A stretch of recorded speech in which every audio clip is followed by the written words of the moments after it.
Hello mga ka-OFW, good morning. Ito na naman tayo sa panibagong araw. So, ngayon is gagawa ko ng aking breakfast. Nag-ready lang ako ng baking powder, gatas, asukal, at saka arin. So, ngayon is gagawa ako ng aking breakfast kasi medyo nauutom na ako eh. So, ang ano kasi, pagkising kasi ng umaga, kanya-kanyang gawa dito. Yung mga alaga ko, kasi mga dalaga na yun, sila-silang gumagawa ng sarili nila ng almusal. So ngayon, ang sa akin lang gagawin ko is yung pagkain ko lang. So, sige guys, at gagawa muna ako ng aking pancake.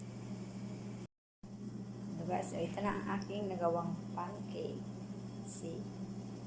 With, may kasama siyang tea. Ayan na, mag-aalmusal na tayo. Yan na siya ngayon. See? Ito na siya.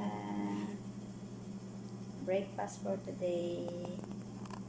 So, that's my breakfast for today, guys. So, ngayon is mag-aalmusal na ako at ako'y nahugutom na. So, see you. Bye-bye. Love you, guys.